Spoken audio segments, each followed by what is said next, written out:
Allez, Oui. allons-y. Alors, mais ce soir, j'ai le plaisir d'accueillir pour la première fois avec Nutrilogix le docteur Julien Puchois, qui est médecin généraliste et spécialisé en médecine fonctionnelle.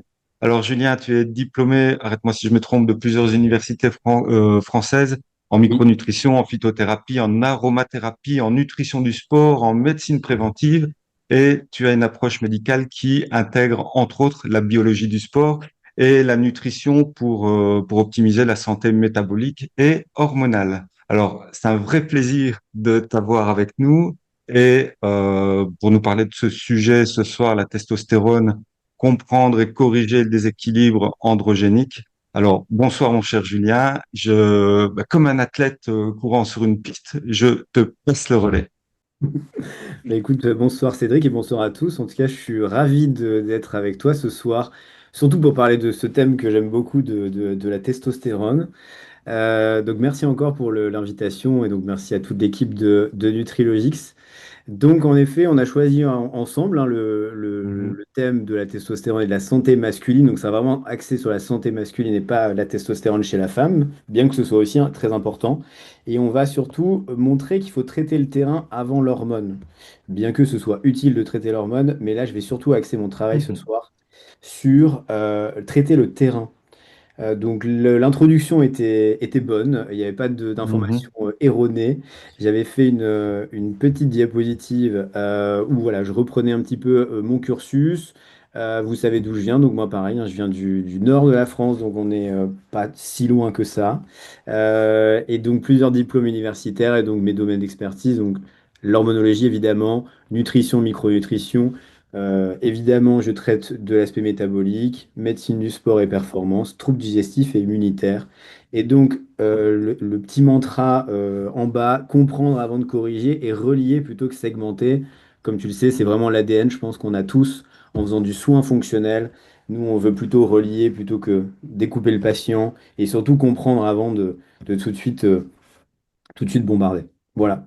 Donc, l'objectif de ce soir, c'est de vous montrer que le déficit en testostérone, c'est une condition qui est fréquente, qui est très souvent, à mon sens, sous-diagnostiquée et qui a des répercussions vraiment très importantes au niveau métabolique, cardiovasculaire, neurocognitive, immunitaire et sexuel. Et l'atteinte est quand même parfois majeure. Et donc, en médecine intégrative, comme je l'ai dit, il faut comprendre que la testostérone, c'est un biomarqueur moderne plutôt que simplement le réduire à une simple hormone. Vous allez le voir, la testostérone, c'est vraiment un biomarqueur qui est hyper intéressant. Et évidemment, l'objectif, c'est de traiter les causes profondes du déficit plutôt que se limiter simplement à compenser de manière substitutive, bien que, encore une fois, je trouve que c'est très intéressant. Mais si vous pouvez en plus traiter là où les causes profondes, c'est encore mieux. Un peu d'épidémiologie, ça vous fait peut-être peur, tous ces chiffres. C'est pour vous montrer que c'est assez disparate selon les endroits où on a étudié ça. En France, on estimerait qu'a priori, sur 340 000 hommes seraient symptomatiques. Il y aurait seulement 70 000 qui seraient traités. Honnêtement, j'y crois pas trop à ce chiffre-là, c'est ce que j'ai trouvé, mais 20% des hommes traités en France, ou alors je les ai pas beaucoup vus. Aux États-Unis, vous verrez que c'est assez disparate puisque donc, il y a une étude qui montre qu'il y a 5,6% de déficience symptomatique. Il y a une étude qui montre par contre que on est plutôt à 38,7%, donc les chiffres ne sont pas du tout les mêmes. Une autre étude dont on reparlera tout à l'heure trouve entre 6 et 10%. Et en Europe, la prévalence, je vous l'ai mise, dépend de l'âge, évidemment. Plus l'âge avance, plus la déficience augmente. 5% seulement des 70-79 ans. Pareil, les chiffres sont. J'y crois pas trop. Le problème, on va le voir, c'est que c'est difficile de faire le diagnostic. C'est probablement clairement sous-estimé les chiffres, mais au moins c'était pour vous donner ce que j'ai trouvé dans la littérature. On va faire un tout petit peu de terminologie. Le but, c'est pas de trop compliquer les choses, au contraire de les simplifier. Hypogonadisme, c'est quand il y a moins de production de spermatozoïdes euh, de manière globale ou d'androgène. Vous avez ensuite l'hypogonadisme primaire, donc c'est quand il y a une déférence au niveau des gonades. Vous avez l'hypogonadisme secondaire, où là c'est vraiment un dysfonctionnement plutôt plus haut, ici au niveau de l'hypothalamus et ou de l'hypophyse. Là c'est 85% des cas. La définition, notamment qui vient des États-Unis, La déficit en testostérone, c'est quand on a une testostérone totale qui est inférieure à 300 à deux reprises avec des signes et des symptômes. Ensuite, on définit ce qu'ils appellent le Adult Onset Hypogonadism, c'est l'hypogonadisme secondaire où on ne retrouve pas d'étiologie, et on verra ensemble que c'est la majorité des cas. Et le TRT, je ne vais pas en parler beaucoup, mais c'est donc la thérapie de remplacement en testostérone, donc la testostérone bio-identique. Et donc là, vous allez voir qu'on déclenche le traitement techniquement et officiellement que quand on a une testostérone en dessous de 300. Là, il faut déjà y aller, hein, parce que on va voir qu'il y a beaucoup d'hommes qui ont des symptômes bien avant d'être en dessous de 300. Mais ça, c'est encore une fois les recommandations officielles. Je vais faire un petit peu de chronologie. On parle souvent un peu du débat des hormones de la ménopause, mais il y a aussi il y a eu un débat, il y a encore un débat sur l'utilisation de la testostérone chez les hommes. Donc c'est pas très vieux, hein. On part en 2013. Il y a deux publications qui montrent qu'il y a une augmentation des risques d'événements cardiovasculaires. Évidemment, tout le monde panique. Le problème, c'est que les résultats avaient été critiqués, il y avait des erreurs méthodologiques. Ça rappelle certains souvenirs dans d'autres problèmes de santé. Donc en 2015, la FDA, donc aux États-Unis, ajoute un avertissement sévère en disant problème cardiovasculaire. Heureusement, ils ont vite rectifié le tir. En 2016, donc un consensus d'experts, 17 experts internationaux. Comme par hasard, les études étaient biaisées. Il n'y avait pas de sur-risque cardiovasculaire. Et en 2023, je reparlerai tout à l'heure, il y a quand même un gros essai randomisé sur plus de 5000 hommes pendant 2 ans. Et là, on a rassuré tout le monde, innocuité confirmée si les indications sont bien posées. Évidemment, il y a des contre-indications, mais en tout cas, il n'y a pas de sur-risque cardiovasculaire. Donc, toujours pour montrer qu'en hormonologie, il y a souvent des controverses, et si on ne va pas chercher plus loin, on peut rester malheureusement sur des études biaisées. Donc, encore une fois, le message, c'est testostérone, bioidentique, pas de sur-risque cardiovasculaire. Et on parlera après par rapport à la prostate, etc. État de connaissance, le déficit en testostérone, il est bien établi, que ce soit sur les symptômes ou que ce soit d'un point de vue biologique, c'est bien établi. Les symptômes et les signes sont légitimes. La majorité des hommes, on le verra, n'ont pas de cause identifiable, bien que on le verra que nous, en santé fonctionnelle, des causes, on en retrouve. Mais donc ça, c'est plutôt le discours, on va dire, des institutions. Il n'y a pas de concentration seuil fiable pour dire qu'un patient, un homme, va bénéficier ou non du traitement par testostérone. Donc ça, c'est important. C'est-à-dire qu'on ne peut pas dire qu'un homme va mieux réagir s'il est en dessous de 300 qu'un homme qui est en dessous de 500. Donc ça, c'est important à comprendre. Euh, Il n'y a aucune base scientifique qui permet de faire des recommandations à un âge plutôt qu'à un autre. Donc il n'y a pas d'argument en se disant il a 70 ans, c'est plus justifié qu'à 60. Donc ça, c'est important à le savoir aussi. Donc, comme je l'ai dit, pas de sur-risque cardiovasculaire, quel que soit l'âge, c'est important. Pas d'existence d'un risque accru de cancer de la prostate, bien que c'est souvent ce qu'on entend, donc ça c'est faux. Et il y a un potentiel thérapeutique qui est plus large. On pourrait, et même on voit qu'il y a des améliorations en général des paramètres cardiométaboliques. On améliore les paramètres du diabète et les paramètres de la stéatose hépatique. Donc vous voyez bien que c'est pas juste une hormone sexuelle, c'est une hormone métabolique en sens large. C'est ça qui est hyper intéressant avec la testostérone. Problème de définition du déficit en testostérone. Comme vous l'avez vu dans les études, il y en a qui parlent de tel chiffre et tel chiffre. Donc le problème, c'est qu'on n'a pas les mêmes seuils diagnostiques. Ça dépend aussi des techniques de laboratoire. Vous savez très bien que vous pouvez faire votre testo dans un labo et dans un autre, vous n'aurez pas forcément les mêmes résultats. Quand on parle de déficit en testostérone et de symptômes, lesquels de symptômes? Est-ce que dans les études, on met des gens symptomatiques, pas symptomatiques? Parce que parfois, on a des gens avec une biologie de déficience en testo, mais on a des hommes qui n'ont pas du tout de symptômes. C'est toujours un peu ça qui est difficile. Qui on fait rentrer dans les études? Est-ce qu'on combine les symptômes et les seuils biologiques? Donc c'est toujours ça qui est un peu difficile dans le déficit en testostérone. Et évidemment, il faut toujours prendre en cause les comorbidités. Donc ça aussi, c'est important, on le sait très bien de prendre tout en compte. Donc, attention quand on essaye de définir le déficit en testostérone. Là, c'est une seule diapo pour faire la physiologie de la testostérone. C'est pas le but de ce soir. Moi, c'est plutôt vous apporter mon expertise. Je voulais quand même faire un rappel sur la physiologie de la testostérone, sans trop de surprise, 95% par les testicules.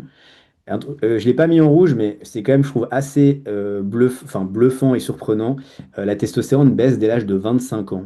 On va dire entre 25 et 30 ans. Donc l'apogée hormonale d'un homme est quand même très précoce. Donc ça diminue assez vite et on estime que ça diminue à peu près d'environ 1% à peu près par an. Et il y avait un truc que j'ai lu dans le bouquin de Thierry Hertog, un homme perd tous les 4 à 5 minutes ces cellules de Leydig qui fabriquent, enfin qui sont donc les cellules fabriquées par les testicules. Donc c'est quand même assez intéressant, toutes les 4 à 5 minutes. Le transport, vous avez le principal transport de la testo, c'est par la SHBG. Et ce qui est hyper intéressant, c'est qu'il y a seulement 2% sous forme libre, et c'est cette forme-là qui va assurer la majorité des effets. Donc, faut pas dire que les 98% restants ne servent à rien, mais la testo libre, c'est celle qui va assurer les effets biologiques. Parfois, vous vous posez la question, c'est quoi la testo biodisponible? Eh bien, c'est quand on additionne la testo libre et la testo qui est liée à l'albumine, parce que vous avez quand même 32% qui est lié à l'albumine. Vous avez le devenir de la testo, soit ça se transforme en DHT, la dihydrotestostérone, via une enzyme qui s'appelle la 5-alpha réductase. Elle est 30 fois plus puissante que la testo. Et l'autre devenir, évidemment, c'est les œstrogènes, notamment l'œstradiol, via une enzyme qu'on appelle l'aromatase. Et ensuite, donc les récepteurs sont des récepteurs nucléaires qui ensuite déclenchent facteurs de transcription, etc. Donc je ne vais pas aller plus loin sur la physiologie, c'est pas le but de ce soir, mais au moins vous avez un petit rappel bref.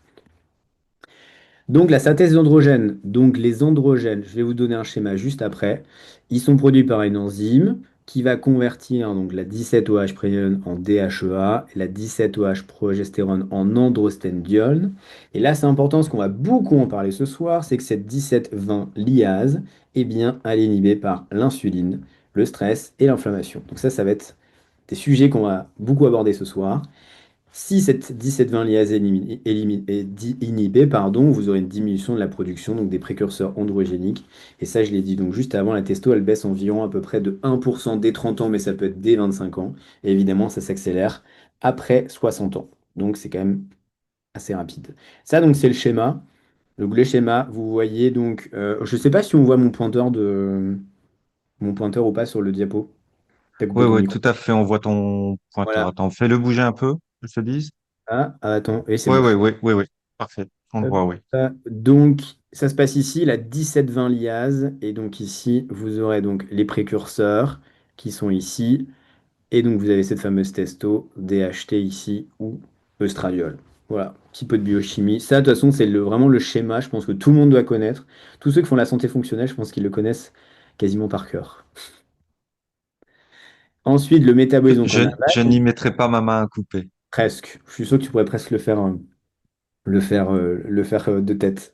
Donc la 5-alpha, donc ça convertit la testo en DHT, l'aromatase, la testo en œstrogène. J'ai mis les localisations. Voilà, je ne vais pas beaucoup plus en parler. Ça, par contre, c'est intéressant. C'est quelque chose que vous pouvez vous mettre de côté. Facteur d'augmentation de l'aromatase, alcool excessif, la carence en zinc, insuline, stress, inflammation. Ça retenez que c'est une très bonne triade quand même enfin, c'est une très bonne triade pour faire baisser sa testo. Obésité abdominale, donc on va le verra plus tard, mais donc ça favorise l'aromatisation, puisque l'aromatase est plus active dans le tissu graisseux. Le cortisol, finalement, je ne l'ai pas mis avec le stress, mais vous savez très bien que c'est relié. La leptine, on va en parler tout à l'heure. L'âge, avec l'âge, l'aromatase augmente. Évidemment, si vous avez plus de FSH et plus de LH, vous allez aromatiser un petit peu plus. Et on en parle un tout petit peu aussi, c'est que les plastiques qui contiennent du BPA augmentent l'aromatase. Donc ça, c'est par rapport à l'aromatase. Et ici, je vous ai mis quels sont les facteurs d'augmentation de la 5-alpha. Vous retrouvez la magnifique triade hyperinsulinisme, stress cortisol, inflammation chronique. Et vous retrouvez encore une fois l'obésité viscérale. Donc en fait, vous faites littéralement fuir. Si vous êtes en surpoids, stressé, en insulinorésistance, en inflammation chronique, en fait, vous faites fuir potentiellement. Vous faites fuir votre testostérone. Les acides gras saturés peuvent augmenter la 5-alpha. Là, donc, il y a un petit truc, j'aurais dû mettre à la ligne, mais donc vous avez la carence en zinc. On retrouve encore une fois le zinc. Le zinc, c'est vraiment le nutriment de la testostérone. S'il y a un truc à doser, c'est le zinc. L'exposition androgénique chronique, en fait, ça va vous faire un feedback, et donc ça va diminuer l'activité de la 5-alpha. L'IGF-1 augmenté enfin, augmente la 5-alpha, et vous avez donc les stéroïdes exogènes qui vont également augmenter l'activité de la 5-alpha réductase. Ici, vous avez donc un tableau où je vous ai résumé, alors c'est pas très bien centré, mais vous avez quand même tout le contenu. J'ai vraiment essayé de faire un condensé de tout ce qui inhibe et tout ce qui inhibe donc la 5-alpha et l'aromatase. Donc comment justement éviter que votre testostérone, elle fuit vers la DHT ou fuir vers l'aromatase. Donc en mode de vie, vous retrouvez à peu près des choses communes, activité physique, gestion du stress, sommeil, poids, etc. Et vraiment dans l'aromatase, l'alcool clairement vous aromatise les hommes, surtout si vous buvez de la bière. Clairement, là, vous allez encore plus activité l'aromatase, notamment à cause du houblon. Le café en excès augmente aussi l'activité de l'aromatase. Dr Hartog dit qu'à partir de un café par jour, et encore plus à partir de 2, vous augmentez l'activité de l'aromatase. J'ai pas mis aussi, mais le fait de porter des sous-vêtements serrés, ça chauffe les testicules et donc ça augmente l'activité de l'aromatase. Donc pour les hommes, plutôt être sur des sous-vêtements type caleçon que slip ou boxer. En phyto, alors là, il y a il y a tout un panel. Vous trouvez des plantes qui sont dans les deux catégories. On pourra reparler tout à l'heure des produits qui sont présents chez Nutrilogix, mais donc il y a pas mal de plantes que vous allez retrouver dans différents produits. On peut tout de suite parler, je pense, du 5 alpha qui existe, qui marche très bien. Et vous avez également le Throw Control qui contient notamment, donc là c'est plutôt pour l'aromatase. Micronutriments, vous retrouvez des deux côtés le zinc, évidemment. S'il y a un micronutriment à retenir, c'est celui-là. En mycothérapie, je vous avais noté le reishi. En hormonothérapie, la progestérone inhibe la 5-alpha et l'aromatase. Et après, je vous avais quand même mis l'allopathie. Finastéride, notamment, vous le connaissez, il y a pas mal d'hommes qui le prennent pour la chute de cheveux, puisque donc la chute de cheveux peut être liée à un excès de DHT. Donc on donne du finastéride, comme ça on bloque la 5-alpha. Et aromatase, l'anastrazole, notamment qu'on connaît pour notamment les femmes qui ont des cancers du sein. Voilà, donc ça, je trouve que c'est un tableau qui est assez sympa et qui vous permet au moins d'avoir une vision d'ensemble des inhibiteurs de l'aromatase et de la 5-alpha. Je vais parler rapidement de la DHT, donc elle est 30 fois plus active que la testo. Elle va venir rétro-contrôler la synthèse de testostérone bien plus puissamment que la testo et l'ostradiol. Donc c'est ça le problème, quand on a trop de DHT, vous rétro-contrôlez bien plus. Elle a encore plus d'affinité pour la SHBG que la testostérone elle-même. Elle accélère la chute de cheveux, donc quand on a trop de DHT, ça fait perdre les cheveux. Par contre, elle favorise donc, on va dire, le caractère un peu virilisant de la testo, donc c'est pousser les poils, etc. L'excès de DHT, ça va faire chuter les cheveux, et par contre, vous aurez plus de pilosité potentiellement.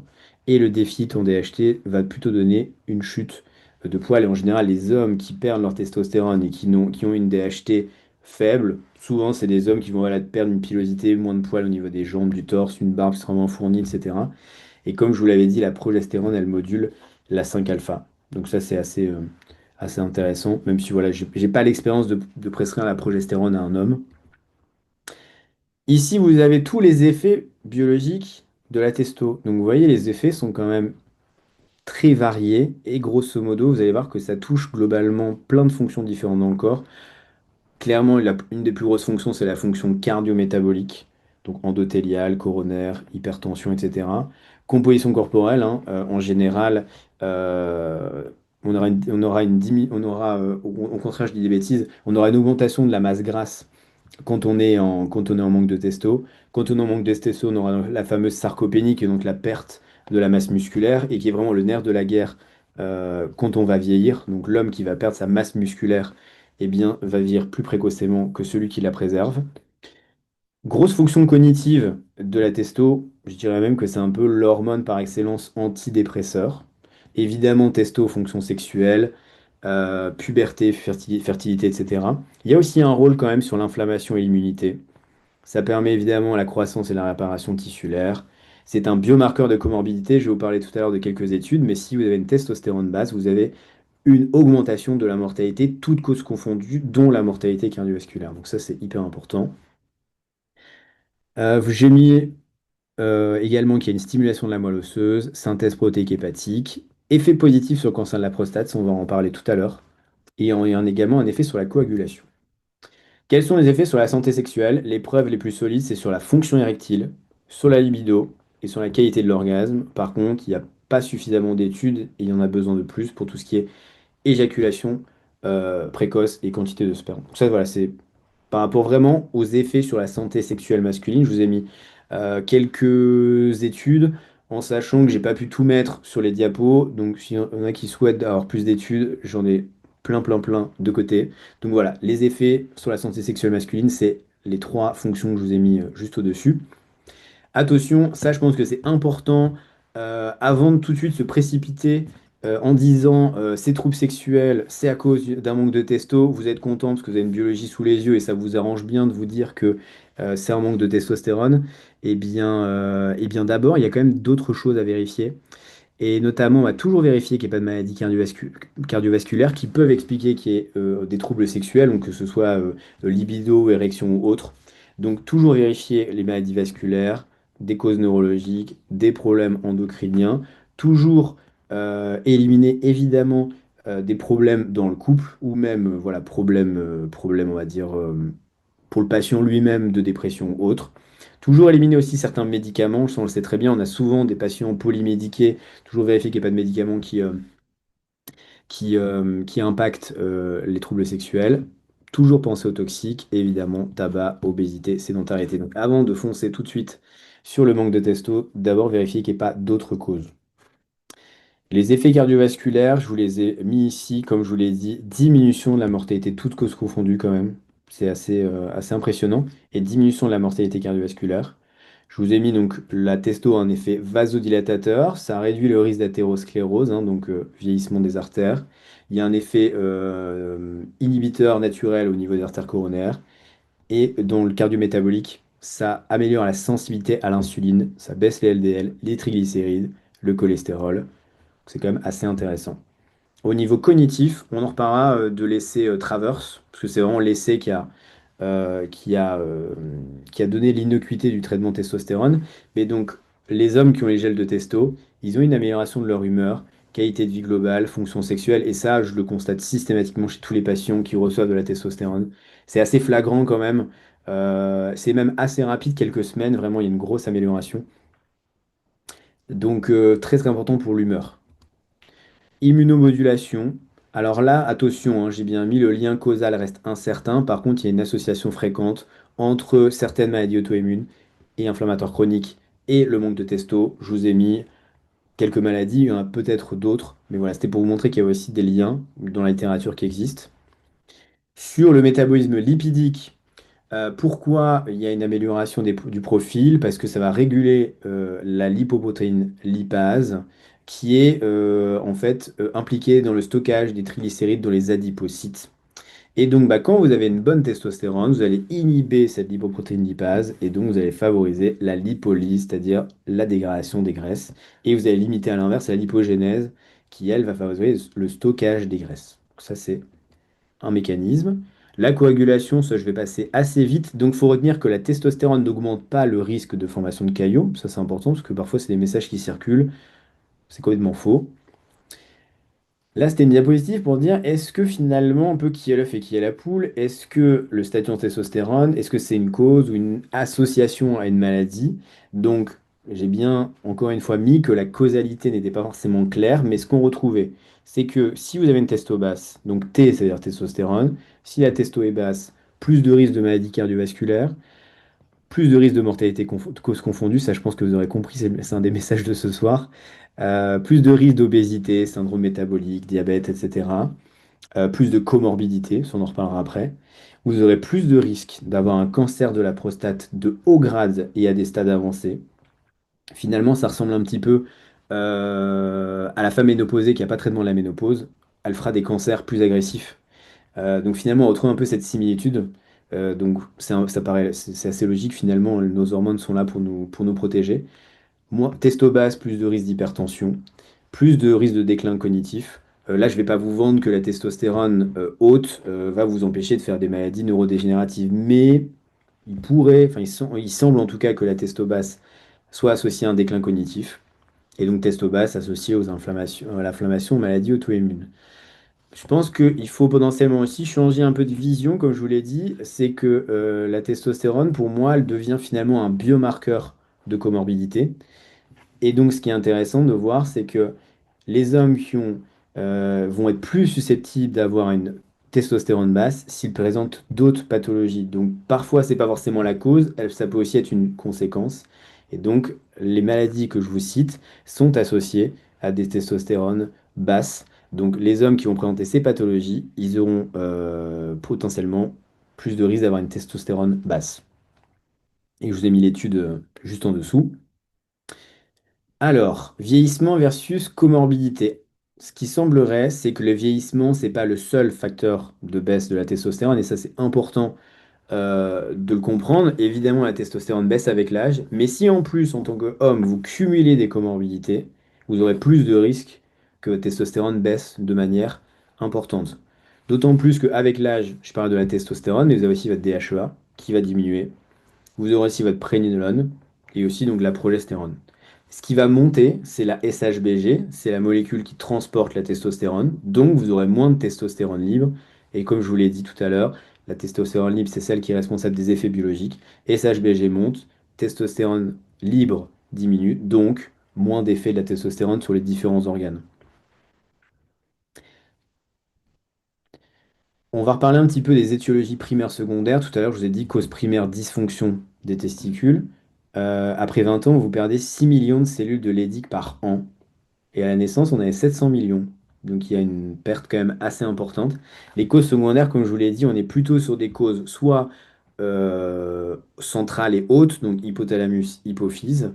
Mais on verra aussi que moi, je vais faire une autre slide où je vais plutôt aborder ça sous un angle un peu fonctionnel. Là, j'aborde plutôt ça sur un angle, on va dire, classique médical, cause primaire, cause secondaire. Donc dans les causes secondaires, baisse de GNRH, donc c'est vraiment le signal qui est tout en haut. L'augmentation de la masse grasse, donc on va parler tout à l'heure de résistance à la leptine. Je vous ai parlé aussi, c'est qu'avec le temps, vous avez un pic de LH qui est moins important. Et le cycle circadien aussi va venir aussi impacter cette sécrétion de testostérone. Sur l'autre approche diagnostic, enfin l'autre approche que moi j'aime bien, c'est aussi me dire, bon bah l'étiologie, ça peut être donc insuffisance de précurseur, une augmentation de la SHBG, un excès d'activité de l'aromatase, un excès d'activité de la 5-alpha. Donc on va aussi aborder ça sous cet angle-là. Le déficit secondaire en testostérone, je vous l'ai dit au début, c'est 85% des hommes. Parmi eux, vous avez 90% qui n'ont pas de cause connue, ce qu'a priori, il n'y a pas de problème donc au niveau central, vous n'avez pas de problème au niveau testiculaire, et c'est ces hommes-là qu'on va définir comme adultes onset hypogonadism. Et dans les 70%, tout à l'heure je vous parlais de comorbidité, bah dans les 70% de ces 90%, de ces 85%, ils ont une maladie métabolique. Obésité, syndrome métabolique, diabète. Et ça peut commencer tôt, puisque donc vous voyez l'étude, il y a des hommes obèses de 40 à 20 ans qui ont 50% de testostérone totale en moins que les non-obèses du même âge. Ça, c'est quelque chose d'ailleurs dont Stéphane Résimon parle souvent. Et ça, c'est clairement un fléau. On voit de plus en plus d'hommes avec une testostérone basse à des âges quand même précoces, notamment en lien avec cette explosion de l'épidémie d'obésité. Donc évidemment, ça pose après les problèmes de impuissance, infertilité, etc. Là, ici, je voulais faire une diapo, donc ça, je voulais encore représenter un petit peu donc l'anatomie maintenant, on va dire fonctionnelle. Là, on va parler des grands marqueurs que nous, on aborde en consultation avec nos patients. C'est vraiment les grands marqueurs qui vont faire baisser la testo. Je vous ai dit donc le trio, mais je dirais même le quatuor. Inflammation, stress, obésité, hyperinsulinisme. Donc là, c'est le quatuor parfait. Ça augmente la 5-alpha, ça augmente l'aromatase et en plus, vous baissez votre production initiale d'androgène. Donc là, c'est le truc parfait pour faire baisser votre testo. On verra donc de la DHT, donc l'excès n'est pas bon. Trop de stradiol, évidemment, c'est problématique. Et donc l'idée, c'est d'avoir un équilibre, éviter un excès de DHT ou de stradiol. Et aussi, donc, ce qu'il faudra, c'est ce que je voulais aussi dire, c'est que par rapport à l'impact du régime riche en sucre, ça favorise l'obésité et le stress, et donc vous allez impacter l'aromatase, les œstrogènes et la testo. Donc voilà, retenez, régime riche en sucre, obésité, stress, vous allez impacter finalement l'aromatase, donc les œstrogènes et la testo. Ça, je reparlerai tout à l'heure. Je vous ai mis ici les facteurs qui vont venir influencer la testostérone. Donc à gauche, c'est tout ce qui va stimuler la testostérone et à droite, inhiber la testostérone. Donc je vous ai parlé du régime riche en sucre, donc glucides rapides, soda, ça va inhiber la production de testo. Alcool, caféine, ça j'en ai parlé tout à l'heure, ça va favoriser l'aromatisation. Vous avez donc l'hormone de croissance techniquement inhibe la synthèse de testostérone, mais vous allez augmenter l'effet de la testostérone parce qu'elle va mieux pénétrer au niveau cellulaire. Les corticoïdes peuvent inhiber la testostérone et les œstrogènes, évidemment, peuvent inhiber la testo. Et à gauche, je vous ai mis donc les stimulateurs de la testo, alimentation protéinée, notamment via le muscle. Vous avez les micronutriments, vous retrouvez encore le fameux zinc, vous trouvez l'ashwagandha qui stimule la testostérone. D'ailleurs, chez certaines femmes, peut-être que certains ont déjà remarqué, mais il peut avoir des signes d'hyperandrogénie chez des femmes qui prennent de l'ashwagandha. J'en ai pas eu beaucoup, mais j'en ai eu, donc il faut toujours y penser. Surtout chez la femme, chez l'homme, c'est moins problématique. Vous avez chrysine et cordyceps qui vont influencer de manière positive la testostérone. Vous avez donc le shilajit qui d'ailleurs existe chez Nutrilogics, ce qui augmente la testostérone. J'ai mis DHEA chez la femme. Vous pouvez mettre des grosses doses de DHEA chez un homme, jusqu'à 50 mg par jour. Vous constaterez probablement pas des grosses augmentations de la testostérone chez l'homme. Chez la femme, par contre, vous supplémentez en DHEA. Il faut bien doser, parce que vous pouvez facilement avoir une transformation de cette DHEA en testostérone. Je vous ai mis à côté, enfin en dessous, la phytothérapie qui influence de manière positive la testostérone. J'ai pas le temps évidemment ce soir de développer chaque plante. Ce sera pas possible ce soir. Là, je voulais un petit peu aborder ce qu'on va voir juste après, c'est quel est l'apport de la médecine intégrative et de la médecine fonctionnelle justement sur l'approche donc du déficit en testostérone. Vous verrez qu'il y a donc un apport par rapport à l'approche de l'alimentation. Je vais parler après du jeûne intermittent. On a donc la prise en charge de la santé cardio-métabolique qui va améliorer la testostérone. Vous avez évidemment le mouvement, l'activité physique. Pour moi, c'est même probablement le facteur numéro un. En manière globale, c'est le médicament numéro un, je pense, dont l'être humain dispose dans sa vie de tous les jours. Clairement, l'activité physique, c'est impressionnant, les effets. Vous avez le sommeil. Vous avez la gestion du stress, optimisation de la digestion via le microbiote, vous allez améliorer la testostérone. Et évidemment, vous aurez les perturbateurs endocriniens qui peuvent influencer la testostérone. Et donc, si vous évaluez et si vous supprimez, en tout cas supprimer, c'est pas possible, mais si vous limitez les perturbateurs endocriniens, vous aurez une amélioration de la testo. Donc, vous voyez qu'avant de tout de suite se ruer sur la supplémentation en testo et même la supplémentation en phyto pour booster la testo, c'est peut-être déjà bien d'optimiser ces 7 points-là. Donc vous avez déjà beaucoup de choses à faire et c'est vraiment le message ce soir de vous dire que vous pouvez optimiser la testo sans forcément aller dégainer dans un premier temps, que ce soit la phyto ou les hormones bioidentiques. Donc, que disent les études sur le jeûne intermittent et la testo? Il y a des effets métaboliques évidemment positifs. Je ne vais pas tous vous les lire. Le problème qui est parfois un peu reproché aux jeunes intermittents, c'est que si vous faites du 16-8, donc 16 heures de fenêtre où vous ne mangez pas et 8 heures de fenêtre où vous mangez, eh bien le problème c'est que c'est pas toujours possible d'apporter les protéines en quantité suffisante avec seulement 2 repas. L'objectif, donc là c'était mis en livre, mais l'idée, alors vous voyez que c'est quand même un peu beaucoup. Ça c'est donc une recommandation des États-Unis. Vous voyez, ils parlent de 2,2 grammes par kilo jour, ce qui est quand même assez énorme d'apport, puisque donc un homme de 90 kilos, il serait à 200 grammes de protéines par jour. 200 grammes en 2 repas, bon courage pour y être. Donc c'est un peu compliqué. On va voir après justement, vous inquiétez pas. Je recommande pas 2,2 grammes, je vous rassure. Vous allez voir que la science montre qu'on n'est pas obligé d'être à 2,2 grammes par jour, mais il y a voilà, aux États-Unis, certains recommandent des apports aussi élevés. Moi, je vous ai un peu trié ça après dans les études. Euh, on va en parler juste après. Et donc, les limites du jeûne intermittent, c'est pas forcément recommandé à ceux, aux hommes hypogonadiques ou métaboliques. Donc ça, je vais en reparler juste après.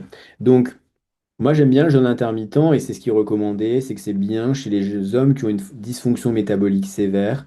Donc, ça va être bien chez les hommes diabétiques de type 2. La MASH, c'est ce qu'on appelait la NASH avant on disait non-alcoolique stéatose hépatitis. Maintenant, c'est métabolique. Donc, ça, c'est l'ancienne NASH, on dit la MASH maintenant. Vous avez donc l'intérêt aussi du jeûne intermittent, c'est quand le patient est en obésité, en syndrome métabolique, ou quand il a un risque cardiovasculaire élevé. Mais les études montrent qu'on n'est pas obligé de l'utiliser en première intention chez un homme hypogonadique qui n'a pas forcément de troubles métaboliques. Voilà, ça c'est ce que j'ai retrouvé. Et donc par rapport à l'apport optimal en protéines, là je parle bien de l'apport optimal en protéines quand on a un déficit en testo, hein. C'est pas une généralité du jeûne intermittent pour tout le monde, hein. C'est vraiment par rapport à la testo, ça je préfère le préciser. Donc en dessous de 1,2, vous n'aurez pas d'effet. Entre 1,2 et 1,6, vous voyez qu'il y a un maintien ou une légère hausse de la testostérone libre. Je vous rappelle celle qui nous intéresse notamment. Et entre 1,6 et 2,2, c'est là où vous aurez justement cette zone optimale pour maintenir ou améliorer la testo libre. Donc c'est quand même la zone où il faudrait se situer quand vraiment on veut optimiser la testo d'un homme. Après, de manière globale, on considère en général que la fourchette 1,2, 1,6, on va dire pour globalement tout le monde, c'est la bonne fourchette. Mais vraiment pour la testo, il faudrait plutôt être entre 1,6 et 2,2. Donc, comme je l'ai noté, cette fourchette, donc, vous aurez un bon anabolisme, vous aurez donc une bonne synthèse des neurotransmetteurs qui vont stimuler la GNRH, vous limiterez la conversion excessive en cortisol, et vous éviterez l'effet un peu low carb et high protéines. Voilà, le but, c'est qu'il y a même des études où ils ont fait 3 grammes kilo jour de protéines. Là, par contre, c'est beaucoup trop loin. Et là, vous n'avez plus d'effet sur la testo. Donc voilà, ça, c'est la zone cible pour la testo. Ensuite, une slide sur l'optimisation de la santé cardio-métabolique. Ça, je pense que vous l'avez bien compris, mais donc il y a une forte relation entre le diabète de type 2 et l'hypogonadisme hypogonadotrope. Et plus le diabète dure, plus la baisse de testo est marquée. Donc ça, je voulais noter. Étude cas témoin, vous avez la référence juste en dessous. Donc vous voyez quand même qu'il y a un déficit androgénique de 45% versus 20%. Et vous voyez là, c'est statistiquement bien significatif et la durée du diabète fait encore plus baisser la testostérone. Donc, par contre, il y a une relation inverse. Si l'homme si l'homme perd du poids, vous aurez une amélioration de la testostérone chez l'homme donc qui était en surpoids ou prédiabétique. Et donc ça, c'est une étude qui était assez intéressante. 2012, ils ont randomisé. D'un côté, là, on est plutôt sur le mode de vie. Dans un bras, vous êtes en metformine. Dans un bras, vous êtes en placebo. Et vous voyez, à 1 an, c'est quand même assez intéressant puisque le groupe mode de vie, eh bien, c'est sans surprise, c'est le seul qui a un bénéfice puisque le groupe placebo, à mon avis, ils n'ont pas changé leurs habitudes de vie.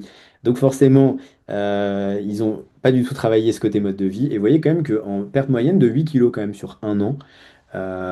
Donc c'est assez intéressant. Et donc évidemment, plus vous allez perdre du poids, plus la testostérone potentiellement va remonter. Donc ça c'est assez intéressant. Sur un groupe quand même qui est assez intéressant, parce qu'on est quand même sur 900 patients. Donc c'est déjà pas mal.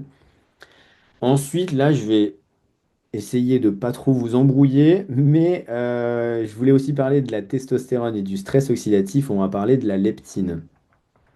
Les ROS, donc ça va être les radicaux libres. Ça va perturber le feedback de la leptine au niveau de l'hypothalamus. Ça va entraîner une résistance à l'insuline et après on parlera de résistance à la leptine. Donc vous aurez une mauvaise régulation énergétique et donc il y aura un hypogonadisme mais plutôt d'ordre métabolique. Donc ces ROS vont activer PTP1B qui va déclencher résistance à l'insuline et à la leptine. L'obésité en plus, elle favorise hyperinsulinisme, hypercortisolisme, hypertriglycéridémie. Et en fait, les triglycérides vont bloquer le passage de la leptine à travers la barrière hémato-encéphalique, donc BHE. Et donc la leptine va plus informer correctement l'hypothalamus. Et là, vous aurez une perte du signal de la satiété et vous aurez une dérégulation énergétique.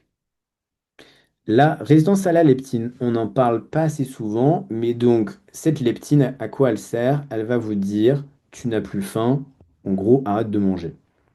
Le problème, c'est que cette leptinorésistance va être provoquée par l'obésité. Là, je vous ai fait un peu une synthèse de tous les mécanismes qui vont venir s'intriquer les uns avec les autres. Comme je vous l'ai dit, quand on est en insulinorésistance, les triglycérides augmentent. Comme je vous l'ai dit, les triglycérides vont bloquer le passage de la leptine. Donc, vous n'aurez pas ce message de satiété qui va arriver.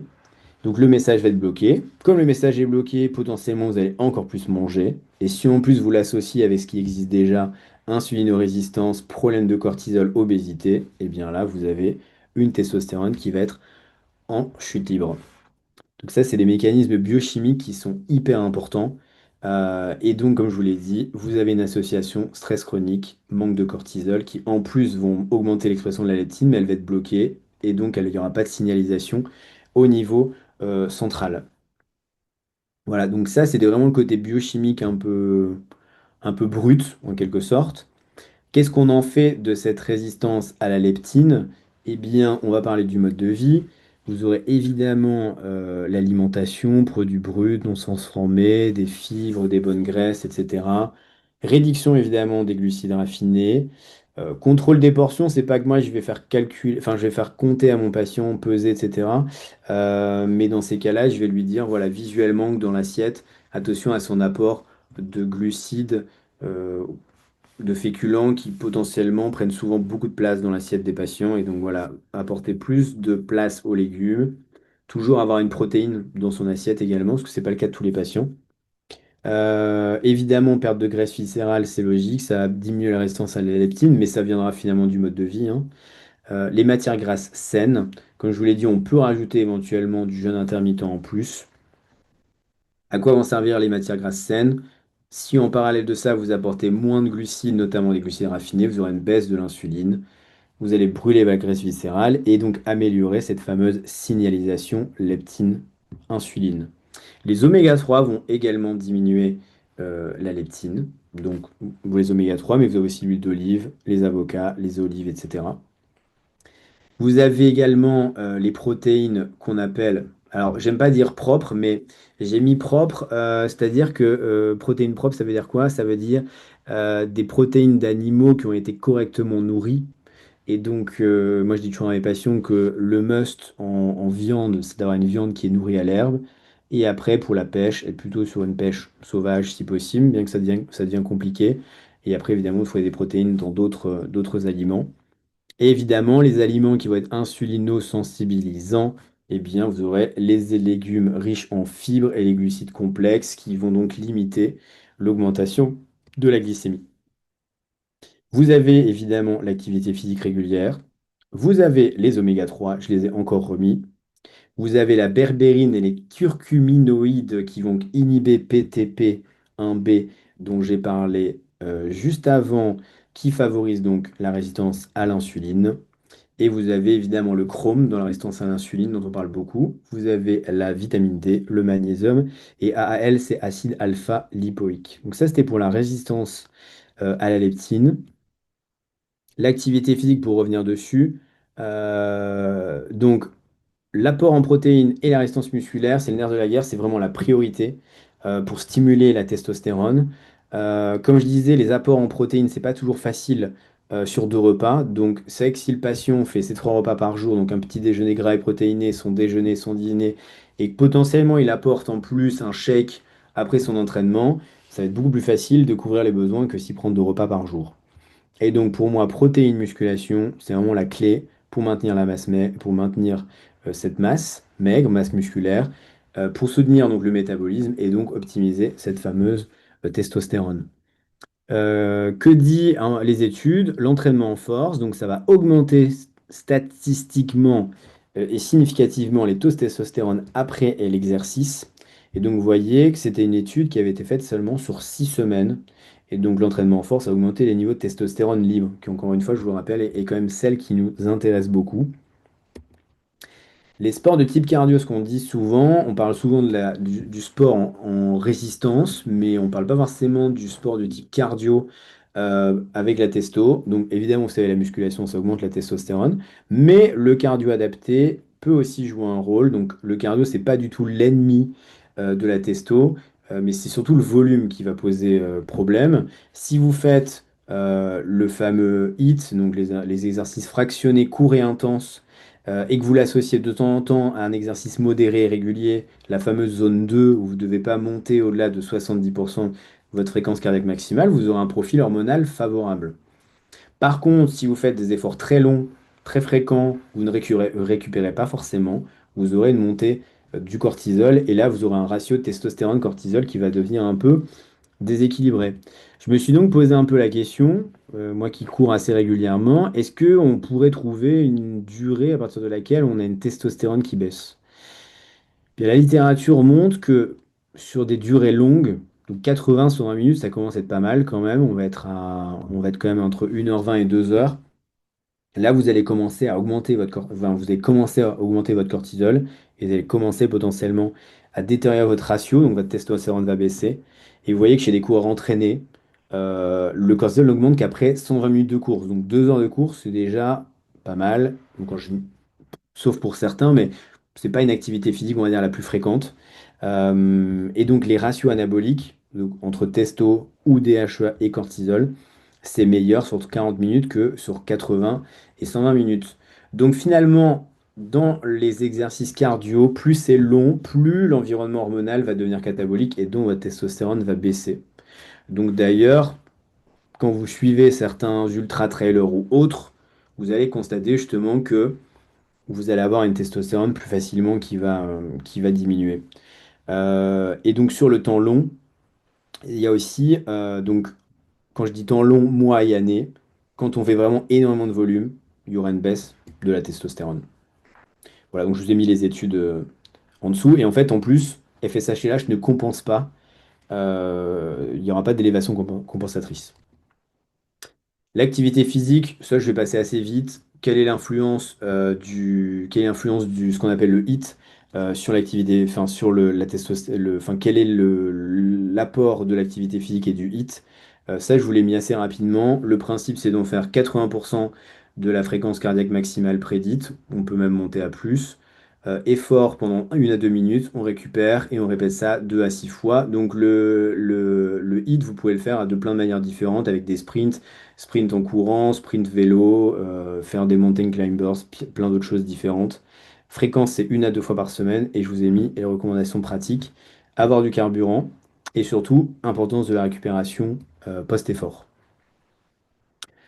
Ça, pareil, je vais passer assez vite. C'était pour vous montrer que l'entraînement aérobie, ça augmente modérément la testostérone chez l'homme. Donc, vous pouvez faire un peu d'endurance. Ça peut, si c'est pas trop dans l'excès, si vous montez pas trop dans les zones, dans les tours, vous voyez que si vous restez sur de la zone 2, on peut stimuler un peu sa testo. Donc, il n'y a pas que la musculation qui fait monter la testo. Le cardio peut l'augmenter un petit peu, à condition de ne pas le faire dans des zones de fréquence cardiaque trop hautes. Après, clairement, le must, si vous voulez pousser la testo, vous combinez de la musculation et un peu de HIIT. Voilà, donc comme ça, vous avez un peu le résumé, la globale sur cette diapositive. Donc moi, j'aime bien toujours conseiller les trois à mes patients, du cardio, de la muscu et des exercices un peu explosifs, donc qu'on appelle le HIIT. Je vais parler un tout petit peu du sommeil, mais c'est vraiment pas le but de cette soirée. Mais voilà, c'était quand même une étude, je trouvais intéressant. Une semaine avec seulement 5 heures de sommeil par nuit, ça diminue quand même de 10 à 15% la testostérone. Quand même assez intéressant. Le stress, j'aurais pu faire un webinar que sur le stress. C'est encore une fois pas le but du webinar. Mais ce qui va se passer, c'est que si vous avez un cortisol élevé, vous aurez moins de stéroïdes. Vous allez perdre les effets en aval. Ça va donc inhiber la fameuse 17-20 liase, là, qui va entraîner la synthèse de la DHEA et des autres précurseurs androgéniques. En plus, vous aurez de moins bonnes sécrétions de GnRH puisqu'il y aura un rétrocontrôle négatif. Donc, vous aurez moins de LH et de FSH. Et donc, j'ai noté, il y a une triple menace du stress. Vous aurez moins de stéroïdes, vous aurez un blocage enzymatique, et en plus, vous allez inhiber votre fameux axe hypothalamo-hypophyso-gonadique. Et en plus, c'est dose dépendant. Plus le stress est élevé, plus l'inhibition elle est marquée. Je vous ai parlé tout à l'heure un petit peu des perturbateurs endocriniens. C'était, je pense, pour l'inhibition de la 5-alpha, je crois, ou de l'aromatase. Vous avez donc plusieurs perturbateurs endocriniens qui peuvent impacter. Vous avez donc les phtalates, bisphénol A et les métaux lourds. Je vous ai mis les études.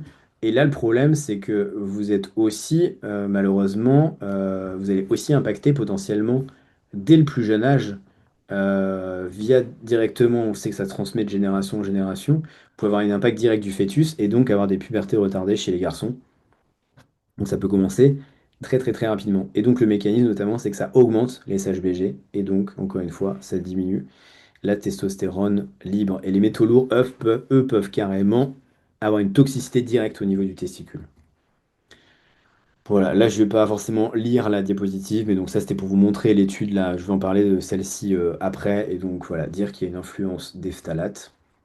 L'alcool, sans trop de surprise, impacte aussi le testostérone, enfin la testostérone, donc non seulement au niveau testiculaire, mais aussi au niveau central.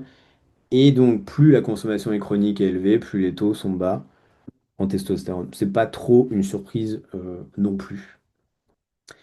Là, ça c'est intéressant. Ça, c'était une théorie que j'ai bien aimée, de toute façon, qu'on voit et qui est confirmée en santé fonctionnelle. C'est que vous traitez l'intestin et parfois vous vous rendez compte que ça améliore d'autres choses. C'était pas forcément un effet voulu, mais vous remarquez qu'en découlent d'autres effets. Eh bien, sans trop de surprise, hein, si l'intestin est en bonne santé, la testostérone est en meilleure santé. Et donc, notamment, le mécanisme, ça va être par le passage d'endotoxines, donc la fameuse LPS, et donc on peut doser la LBP, qui est donc la protéine porteuse de la LPS.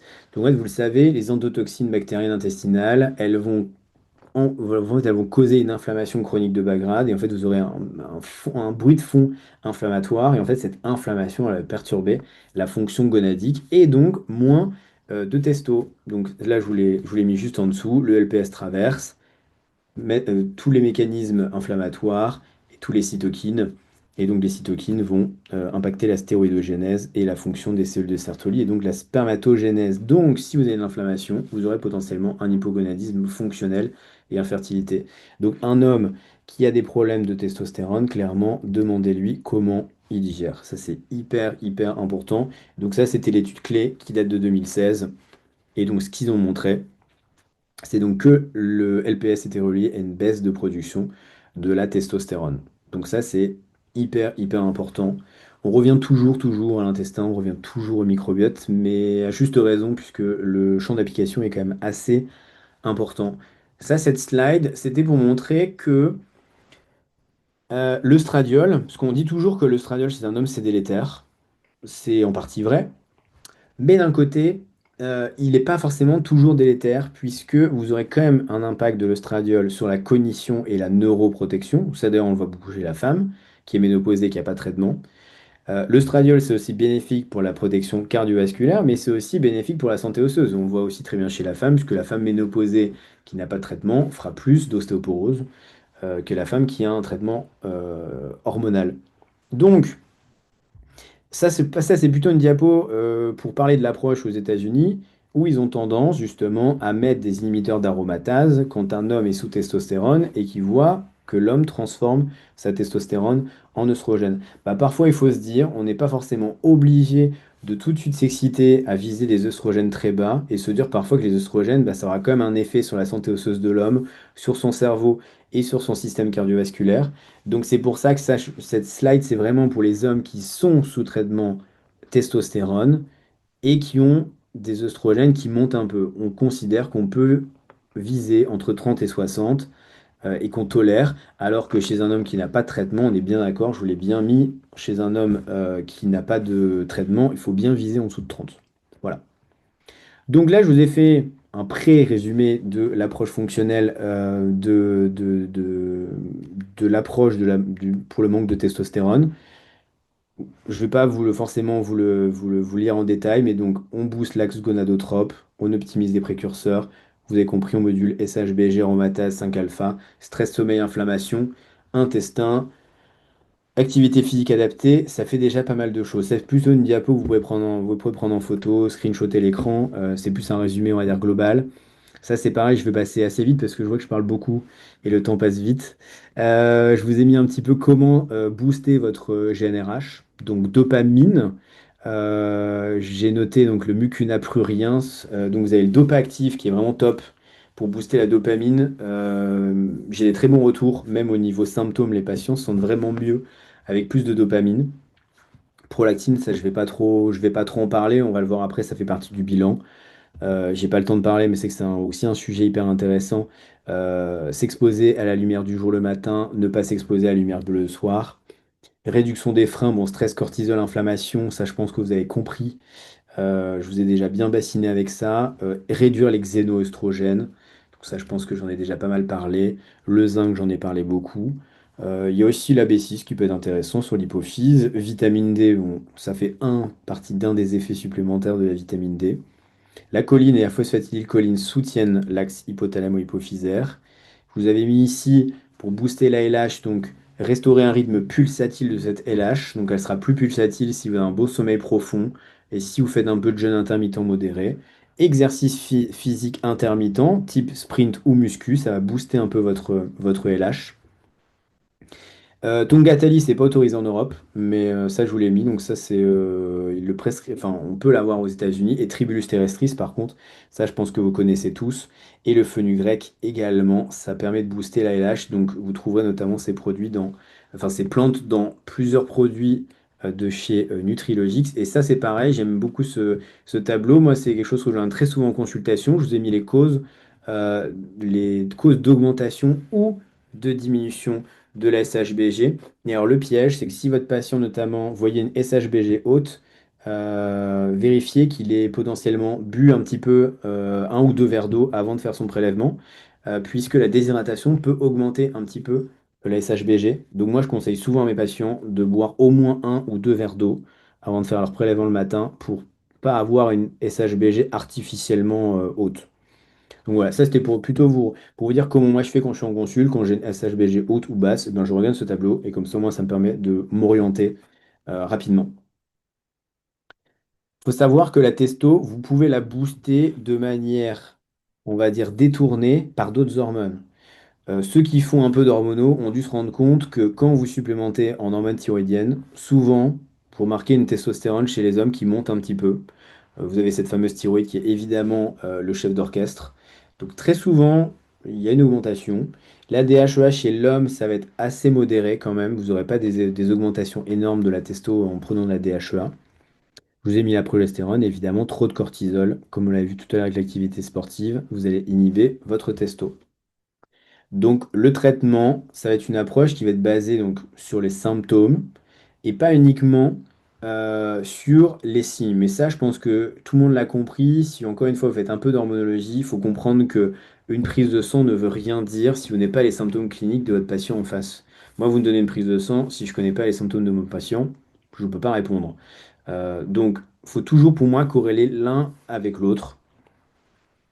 Donc c'est ça que je voulais vous noter. Et surtout, pour moi, c'est les taux ne prédisent pas forcément de manière fiable les symptômes. Parfois, vous voyez une prise de sang, vous vous dites, je suis sûr que le patient, ça va être catastrophique, il doit avoir 10 000 symptômes. Et parfois, vous êtes surpris, le patient, il n'y en a peut-être même pas ou très peu. Et donc finalement, vous prenez la décision de ne pas forcément traiter parce que le patient n'a pas de plainte. Donc vraiment, retenez, approche basée sur les symptômes. Et ça, globalement, je pense que tout le monde est d'accord sur l'approche en Europe ou aux États-Unis. Tout le monde est d'accord là-dessus. Le but, c'est pas vous partir de la testostérone bioidentique. J'ai pas une grande expérience là-dessus. Je vous expliquerai aussi pourquoi, parce qu'on est un peu limité d'un point de vue prescription en France. Mais je voulais vous noter les bénéfices de la testostérone bioidentique, cardiovasculaire, métabolique, j'en ai déjà parlé, diminution de la mortalité et effet sur l'inflammation. Donc ça, c'est les études qui ont montré les effets de la testostérone bioidentique, notamment en gel. Après, elle peut être aussi en injection. Ça, c'est important. Retenez, on dit souvent la testostérone est dangereuse pour le cancer de la prostate. C'est faux. Donc, vous avez 19 études qui montrent que ça n'augmente pas le risque de cancer de la prostate. Vous avez, donc, je vous ai parlé tout à l'heure, quand les hommes ont une testo basse, vous avez plus de risque d'avoir un cancer de la prostate de haut grade et d'avoir un stade avancé de la maladie. Euh, En cas de PSA indétectable, vous n'avez pas d'augmentation de risque de récidive d'un cancer prostatique sous traitement hormonal bioidentique. Une méta-analyse quand même de 197 études, c'est récent en 2024, vous montrez bien que le traitement hormonal bioidentique n'augmente pas le risque de cancer de la prostate et le score de Gleason, qui est le score qu'on donne quand un patient a un cancer de la prostate. Quand chez les survivants d'un cancer de la prostate, aucune étude ne montre qu'il y a une augmentation du risque de récidive. Par contre, retenez bien, cancer de la prostate métastatique, contre-indication absolue au traitement. Ça, on peut pas. Je vais aller rapidement. Testostérone bioidentique, donc vous aurez une certaine neuroprotection. Favorise la réparation de la myéline. Ça réduit les fameuses protéines là, qui s'accumulent dans la maladie d'Alzheimer. Donc intéressant pour la neuroprotection. Il y a un effet aussi, la testostérone bioidentique, pardon, sur l'insuffisance cardiaque. Voilà, donc là, je parle vraiment de l'effet de la testostérone bioidentique, hein, pas de la testo, hein, du traitement. Et ça, c'est le fameux essai qui a vraiment redonné un peu les lettres de noblesse au traitement hormonal de la ménopause, le traitement hormonal testostérone. Donc c'est un essai randomisé contrôlé par placebo qui a été fait sur 5200 hommes. Ils ont quand même inclus des hommes qui avaient des taux de testo quand même très bas, envoyés en dessous de 300. Ça pouvait aller jusque 100. Et ils ont utilisé du gel de testo pas très dosé, hein, 1,62%. On peut aller sans problème à 10%. Vous avez en France l'androgel qui est à 2,5% par exemple. Donc c'était un gel de testo pas forcément très dosé. Et donc il faut retenir, pas d'augmentation du risque cardiovasculaire, amélioration libido, humeur. Euh, alors c'est intéressant, sans effet sur la fonction érectile. Bon, après, c'était que du 1,62%, hein. Donc c'est ça aussi qui était intéressant. Suivi quand même assez long, 33 mois. Sécurité vis-à-vis de la prostate. Vous voyez bien, incidence du cancer de la prostate de moins de 1%. Et très peu de cancers de haut grade qui ont été diagnostiqués. Donc là, ici, je vous ai mis le petit tableau avec notamment les effets indésirables. Donc, ils sont un petit peu plus fréquents avec le traitement, donc notamment de fibrillation, d'insuffisance rénale aiguë et d'embolie pulmonaire. Mais donc, par contre, ce qu'on a montré, c'est que donc il y a des effets secondaires qui sont rares mais significatifs. Donc, comme tout traitement, de toute façon, toujours évaluer régulièrement son patient. Mais donc, ce que l'essai montre, c'est que on était sur un premier essai randomisé de grande puissance qui a montré qu'il n'y avait pas d'augmentation du risque cardiovasculaire, ce qui a été souvent reproché au traitement par testostérone. Et donc, de manière globale, moi, le patient qui est sous traitement par testostérone, je recommande un suivi cardiologique une fois par an. Et de toute façon, la fonction rénale, c'est globalement un marqueur qu'on fait systématiquement en médecine classique avec notamment la créatinine. Je vais passer rapidement sur les règles de prescription parce que bah, en France, je voulais noter, c'est un peu chasse gardée, la testostérone, qui peut le prescrire, endocrino, uro, andro ou gynéco qui sont spécialisés en reproduction. Donc moi, en tant que médecin généraliste, je n'ai pas le droit de primo-prescrire la testo, j'ai le droit de renouveler, puis je n'ai pas le droit d'instaurer le traitement. Je vous ai mis globalement que, évidemment, il faut des symptômes avant de traiter un patient. Il faut évidemment une biologie obligatoire. Donc testostérone, il faut qu'elle soit à deux reprises diminuée, en dessous de 300. Et si vous êtes dans une zone grise, alors désolé, parfois j'ai mis en nanomol, parfois j'ai mis en nanogramme par décilitre, mais quand vous avez une testostérone qui est dans la zone grise, n'hésitez pas à utiliser la testostérone libre. Là, c'est pareil, le tableau est très complet, mais je voulais faire un petit comparatif entre l'Europe et les États-Unis. La différence, c'est qu'aux États-Unis, il n'y a pas de règlement, il n'y a pas de restriction de prescription, donc dans l'absolu, un médecin généraliste peut prescrire la testostérone. Grosso modo, les seuils biologiques sont à peu près les mêmes. Tout le monde est d'accord en disant qu'il faut des symptômes et de la biologie. Et je vais parler après de la biologie d'extension. Ça, c'est pareil, je vais passer assez vite parce que globalement, je pense que vous avez tous les infos des signes fonctionnels de manque de testo. En général, c'est une fatigue qui ne change pas trop, qui est vraiment permanente du matin au soir et qui en plus s'aggrave quand l'homme fait une activité physique. Là, je parle de l'homme parce que je parle de l'homme depuis tout à l'heure. On peut trouver des bouffées de chaleur et des sueurs. Donc là, je vous ai mis en gras ce que je trouve quand même assez fréquent. Je vous ai mis tous les symptômes. Ça, pareil, vous pouvez prendre capture d'écran ou autre. Mais c'est pas le but de vous faire le listing, mais au moins vous avez ce qu'il faut. Moi, je constate très souvent en perte de pilosité, axillaire et pubis très fréquent. Sécheresse oculaire aussi, ça j'en ai pas forcément parlé. Sécheresse oculaire aussi, c'est assez fréquent. Évidemment, signe urologique et autres. On va parler un petit peu de biologie, mais c'était pas forcément non plus le but de ce soir. Mais là, ce qu'on va faire, c'est qu'on va s'opposer entre les seuils normaux, on va dire les seuils de la médecine, on va dire classique. Et nous, en santé fonctionnelle, justement, on aura des valeurs fonctionnelles qui vont viser un état de bien-être. Donc c'est là où on va un peu s'opposer. Et c'est pas toujours facile donc d'avoir des seuils, c'est ça qui est un peu difficile. Mais retenez que avant de être un peu obnubilé par la biologie, revenez toujours à la même chose, la clinique. C'est vraiment plus important. Et la biologie est censée vous aider en fonction de la clinique et pas l'inverse. Pour moi, il faut d'abord la clinique et ensuite aller creuser au niveau biologie. Première intention, vous allez faire une testo totale, une SHBG et donc la fameuse testo libre. Vous le confirmez, vous faites deuxième prélèvement un autre jour. Important pour le prélèvement, la veille, n'allez pas faire un marathon ou un semi-marathon, sinon évidemment votre testo va baisser. Donc pas d'activité physique intense. Certains médecins disent même pas d'émotion intense la veille. Et certains recommandent même pas d'activité, activité, on va dire, sexuelle dans la nuit ou la veille, justement parce que ça pourrait faire diminuer la testostérone. Voilà, ça c'est des recommandations. Donc faites attention quand même au timing de votre biologie. Donc ça, j'ai renoté également, donc toujours le matin à jeun, parce qu'il y a une variation quand même qui est assez importante. Et donc ne dosez pas votre testostérone si votre patient il est infecté, s'il a un stress hyper important, s'il vient, je sais pas, changer de boulot, il vient de déménager ou il y a quelque chose d'important dans sa vie. C'est tout, vous lui dites on le fera un petit peu plus tard. Donc ça c'est important de savoir aussi dire on le dose un petit peu plus tard.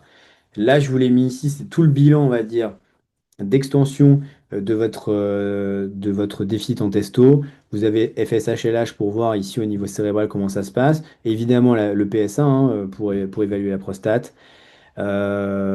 Si vous avez des troubles hépatiques sévères contre-indiqués, ça c'est plutôt pour instaurer le traitement. L'hématocrit, si elle est trop élevée, on ne peut pas mettre le traitement hormonal de la testostérone. Donc ça, je vérifie tout le temps l'hématocrit. La prolactine, vous avez évidemment la thyroïde, puisque comme je vous l'ai dit, l'hypothyroïdie, vous avez très souvent une baisse de la testostérone. Donc moi, je vérifie systématiquement la fonction thyroïdienne. Je ne détaille pas plus. Je vérifie toujours la DHEA qui nous donne une information sur l'axe surrénalien. Vous avez les métabolites, DHT et œstradiol. Le tableau, c'est pas une vérité absolue. Je me suis un peu pris la tête pour essayer de vous trouver des normes fonctionnelles optimales, notamment pour l'androstandiol glucuronide. Thierry Hertog dit entre 15 et 22. Pour ceux qui font l'androstandiol glucuronide, 15 et 22, c'est quand même assez élevé et vous aurez rarement des hommes, même en bonne santé, avec une androstandiol entre 15 et 22. Je dis pas qu'il n'y en a pas, mais ça me paraît quand même très haut. Et vous voyez que je vous ai mis à gauche les valeurs des sociétés savantes ou des labos et les valeurs optimales. Et donc c'est pareil, testostérone libre, j'ai eu du mal à en trouver. Donc j'ai essayé de vous trouver ce que je pouvais dans certaines études. Donc ça c'est plus pour vous aider quand vous allez faire des bilans. Voilà, donc je ne vais pas en parler plus longtemps. Certains vont se dire pourquoi, parce que ce sera peut-être une question après, pourquoi je fais l'androstandiol glucuronide que la DHT? Eh bien, l'avantage de l'androstandiol glucuronique, c'est que ça vous fait une photo et ça vous donne une idée de l'imprégnation des tissus en testostérone. Donc, c'est quand même un meilleur marqueur. Le problème, c'est que bah, les valeurs optimales, il n'y en a pas réellement. Donc, faut avoir l'habitude d'en faire régulièrement pour savoir à peu près quels sont les taux qu'on juge acceptables. Et donc moi j'aime bien pour aborder les symptômes périphériques, quand parfois j'ai des discordances cliniques. Et donc la DHT, c'est une mesure voir, qui va vous dire est-ce qu'il y a de l'androgène qui circule, mais la DHT vous dira pas est-ce que l'androgène, entre guillemets, il rentre dans la cellule, est-ce qu'il stimule les cellules. Donc c'est pas forcément un bon marqueur, en tout cas quand on fait un diagnostic de manque de testostérone. C'est bien si vous avez un patient qui est sous traitement testostérone bioidentique, puisque ça peut permettre de savoir s'il fait beaucoup de DHT ou pas. Mais voilà, donc moi personnellement, DHT, je dose pas souvent et je fais plutôt l'androstandiol glucuronide. Là, ici, c'était pour vous permettre de faire le distinguo entre hypogonadisme primaire et secondaire. Donc, dans un hypogonadisme primaire, vous aurez donc, quand c'est les testicules qui dysfonctionnent, vous aurez donc ici des FSH et LH augmentés. Comme je dis un peu à mes patients, c'est comme si vous avez le cerveau qui voulait crier sur les testicules pour qu'ils travaillent plus. Voilà, donc ça c'est le distinguo entre les deux. Comme ça, vous pouvez également garder le tableau. Je vous ai fait une petite remarque. Parfois, vous avez une testostérone qui est normale sur le papier, mais vous avez un patient qui a plein de symptômes. Et bien parfois, c'est un problème de résistance androgénique et de mauvaise signalisation, c'est-à-dire que la cellule n'est pas bien signalisée et surtout la testostérone ne se fixe pas bien sur son récepteur. Et donc finalement, vous avez un patient avec des symptômes, mais une biologie normale. Et donc bah, c'est pareil. On retrouve souvent un peu les mêmes problèmes quand il y a de l'inflammation, quand il y a du stress oxydatif, quand il y a de l'obésité, de l'insuline élevée, eh bien potentiellement vous aurez une cellule qui sera moins bien signalisée. Donc finalement, vous aurez une testo qui est normale, mais avec plein de symptômes. Et donc bah, c'est là, c'est pareil, vous revenez aux fondamentaux, comprendre pourquoi vous avez une mauvaise signalisation. On arrive à la fin. Résumé des approches rencontrées. Le but, c'est pas de m'opposer, on va dire, à la médecine institutionnelle, mais plutôt de montrer un peu les deux visions différentes entre les deux. Donc, vous allez voir qu'en médecine institutionnelle, en général, vous verrez que le traitement, souvent, il sera déclenché que quand vous aurez des testostérones très, très, très, très basses. Et malheureusement, on les voit pas toujours, ces testostérones très basses. Donc, le traitement, il est rarement mis en place. Et en plus, ils considèrent que on va mettre de la testostérone que si on trouve une cause organique. Le problème, c'est comme je vous l'ai dit, la cause, dans 80, enfin, dans la majorité des cas, on ne retrouve pas de cause. Donc, c'est des patients qui vont se retrouver avec plein de symptômes, qui vont avoir des uro, des endocrinos, mais qui n'auront pas de traitement. Alors qu'en médecine intégrative, vous l'avez compris, on a quand même une vision un peu plus globale et on a une approche vraiment qui est basée sur le symptôme. Et donc, on va être surtout sur un traitement du terrain, alors qu'en médecine institutionnelle, il existe que la testo, et finalement, on ne s'occupe pas de tout le reste, stress, inflammation, etc. Donc ça, c'était pour vous montrer un petit peu les deux approches rencontrées. Le but, c'est pas de s'opposer. Ça, c'est pareil, vous pouvez avec plaisir prendre le screenshot de l'écran. C'était pour faire un peu une synthèse de comment moi je fais au cabinet. Retenez que numéro un, il faut partir du terrain et de la symptomatologie de vos patients. Creusez bien son mode de vie, etc. Parce qu'il vous expliquera probablement beaucoup de choses sur les symptômes de votre patient. Une fois que ça c'est fait, que vous avez les antécédents, le terrain et les symptômes, vous allez seulement sur la biologie. Donc, deux dosages à jeun. Je vous ai remis tout le bilan de deuxième intention. Vous pouvez identifier, et il faut même identifier les causes fonctionnelles, primaires, secondaires. Donc ça, c'est dysfonction des testicules eux-mêmes ou dysfonction au niveau hypothalamo-hypophysaire. Si vous ne trouvez pas de cause, eh bien là, vous allez creuser. Est-ce qu'il y a un problème de 5-alpha, d'aromatase? Vous allez chercher le stress, l'inflammation, l'obésité, l'hyperinsulinisme, etc. Donc je vous rappelle, on a plusieurs leviers. J'en avais défini 7 différents. Donc correction du terrain, vous aurez toute l'hygiène de vie, nutrition, activité physique, sommeil, gestion du stress. Vous aurez tout le côté micronutrition, évidemment. Si vous retenez un seul micronutriment, c'est le zinc. La phytothérapie, pourquoi pas, c'est intéressant, mais comme je vous l'ai dit, moi je ne vais pas forcément dégainer la phytothérapie en première intention tant que j'ai pas forcément traité le terrain. Après, ça peut être intéressant.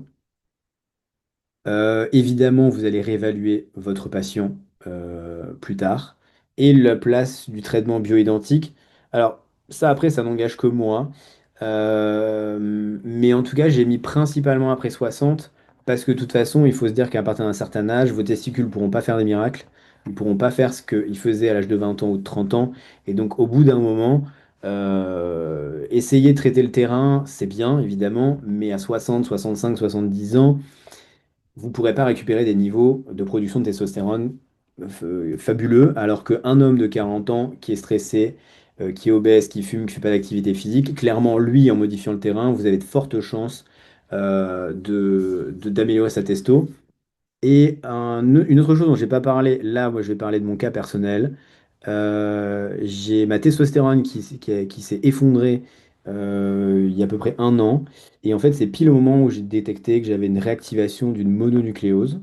J'ai traité donc mon EBV et j'ai recontrôlé mes taux il n'y a pas longtemps et j'ai retrouvé des taux, donc je suis quasiment à 900, je suis à plus de 900.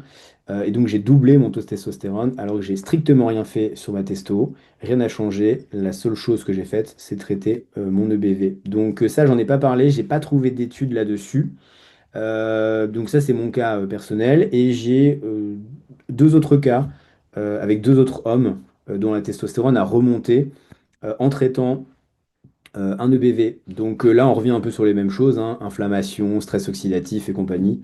Retenez que de toute façon, quand on ne sait pas forcément, même si vous ne trouvez pas forcément la cause, parfois il faut un peu se déstresser. Vous dites que si vous reprenez les grands piliers, donc ça c'est professeur Castronovo qui nous l'apprend bien au DU MAPS, mais si déjà vous connaissez bien vos grands piliers, inflammation, oxydation, glycation, etc., et bien en fait finalement vous pouvez traiter vos patients efficacement, enfin, même si vous ne connaissez pas forcément la cause précise.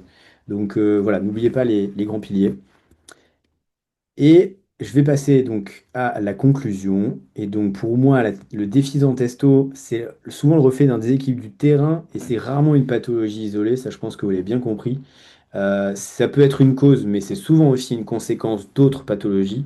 Et donc j'avais défini 5 clés à retenir, dire que c'est un indicateur de santé métabolique, que le terrain va primer sur le taux, parce que finalement, euh, même si vous avez, même si vous avez un bon taux, je sais pas, 500, 600, si votre patient à côté, le terrain, il est catastrophique, eh bien votre 500, 600, c'est pas forcément ce qui va récupérer la mise. Donc toujours le terrain avant tout.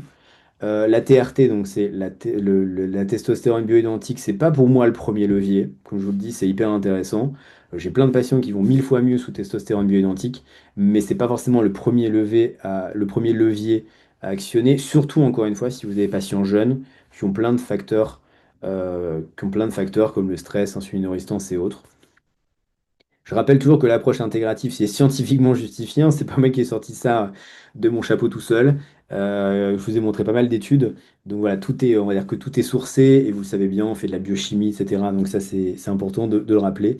Et que évidemment, le suivi longitudinal et individualisé est indispensable. Et donc vous n'allez pas. Je déteste un peu le mot protocole, justement, parce que pour moi, le but de ce sens, c'est pas retenir que vous allez mettre à tout le monde le même traitement. Et d'ailleurs, vous avez vu, j'ai quasiment pas parlé de traitement, justement, parce que je vais plutôt vous montrer ce que vous devez chercher, ce que vous devez traiter, plutôt que vous donner un plan de traitement précis. Pour moi, c'est pas comme ça qu'on fonctionne. Donc vraiment, retenez, personnalisez vos prises en charge. Voilà. Merci Beaucoup beaucoup, parlé, hein. Ouais. Julien, merci beaucoup pour toutes ces explications très claires. Très claires, c'était une première pour nous ensemble. Donc voilà. Sachez, avant de passer aux questions-réponses, que chez Nutrilogique, vous savez, on a beaucoup de compléments. Et entre autres, aussi dans les compléments que nous avons, par exemple, l'Androboost. Tiens, extrait de fenugrec, de maca, de cordyceps et de tribulus, dont vous avez entendu parler aujourd'hui. Et également le Testo Boost, dans lequel on a du tribulus, on a de l'ashwagandha, du borate de sodium et du cacao. Donc voilà, vous les retrouverez très facilement et je vous les enverrai en Porte trop lien bien. dans le lien du replay que vous pourrez avoir dès demain. Et je vous enverrai également, je vais le noter d'ailleurs pour y penser, et pour ceux qui regardent en replay par après, n'hésitez pas à m'envoyer un petit mail si vous le souhaitez, le protocole justement pour pouvoir faire monter de manière naturelle, pardon, votre testostérone. Alors, pour passer aux Le bord questions, marche très bien, j'ai... hein, le bord, moi j'aime Ouais. beaucoup, hein, le bord sur l'augmentation de la testo libre en diminuant les Mhm. HBG. Vraiment, moi j'ai de très bons résultats. Et Testo Boost. Franchement, sur les symptômes, les Ouais. patients vraiment sont très contents enfin, du produit. Clairement, moi j'ai des bons retours. Et 5 alpha, je vous dis, moi ça marche très bien.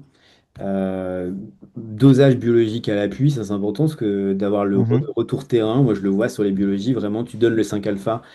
Et pareil, le stroke control, moi aussi des bons retours aussi, que ce soit chez Mhm. les hommes ou chez les femmes même. Le stroke control, moi je trouve qu'il marche très bien.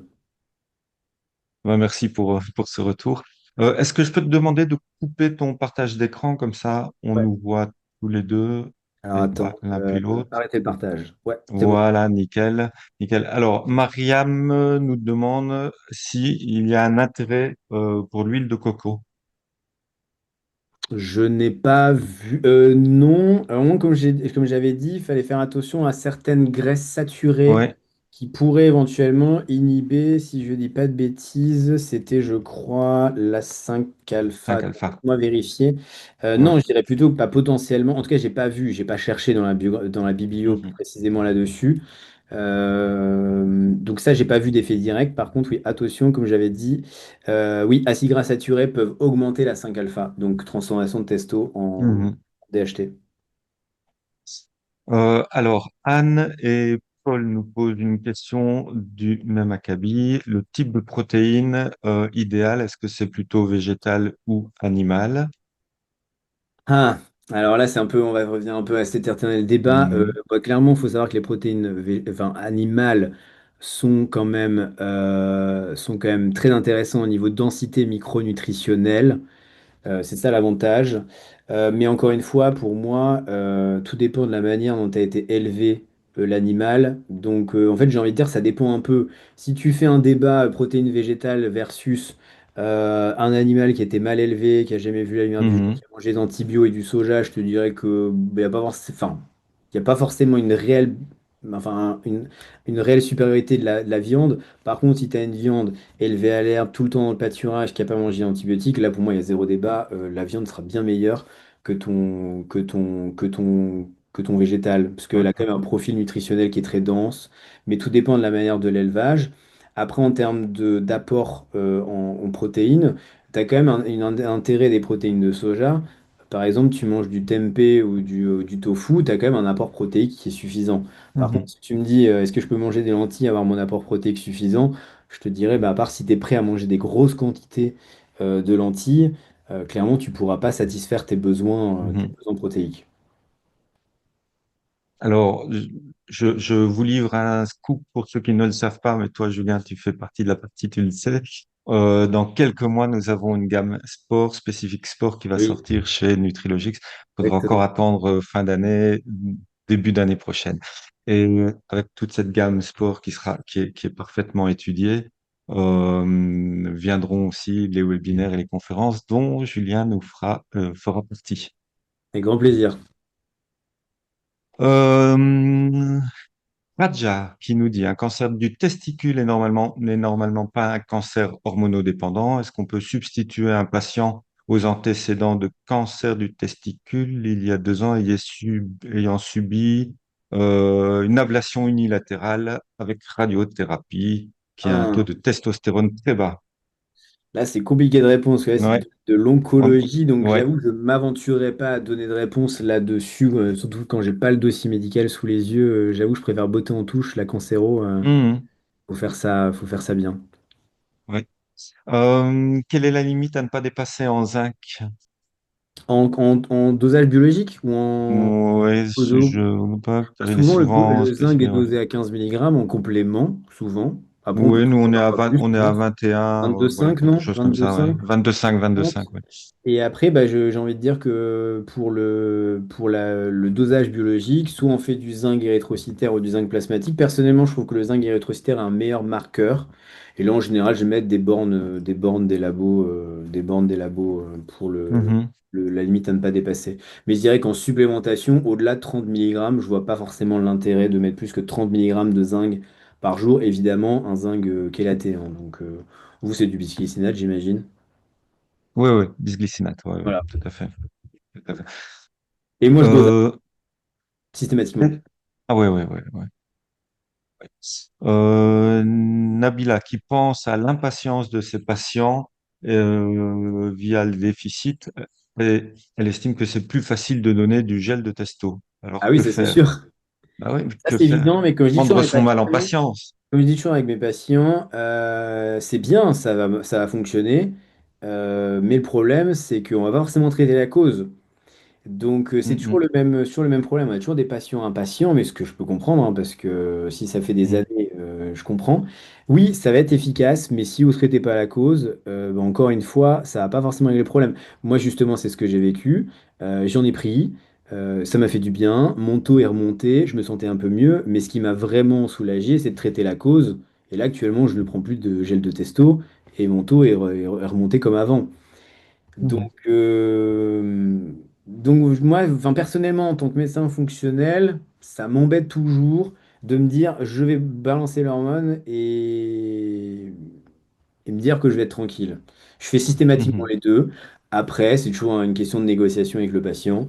Et se dire, bon, bah, est-ce que vous m'autorisez, entre guillemets, à essayer de d'abord chercher et de traiter les causes. Après, ma patient qui me dit, j'ai pas envie de changer mon mode de vie, c'est là où il faut un peu remettre en question quelle est sa démarche en santé intégrative. Parce que s'il n'est pas forcément capable de changer son mode de vie, c'est un petit peu dommage. Après, Mhm. chacun est libre de faire comme il veut, mais moi je trouve que c'est toujours plus puissant de traiter la cause. Alors, oui, et parfois, cela dit, je suis en train de réfléchir à ce que tu me dis en même temps. Cela dit, parfois, ça peut aller même très vite, hein. On n'est pas Ouais. obligé d'attendre 6 mois pour avoir des six Non, mois ou un an pour avoir des résultats. bien sûr que non. Contrairement à ce qu'on peut imaginer, ça va très très vite. Si on privilégie les protéines animales, comment gérer l'acidose tissulaire? Alors attends, c'est quoi ta question? Si on privilégie les protéines animales, comment gère-t-on l'acidose tissulaire latente et le déséquilibre? Oui, alors ça, moi, Il y en a qu'un.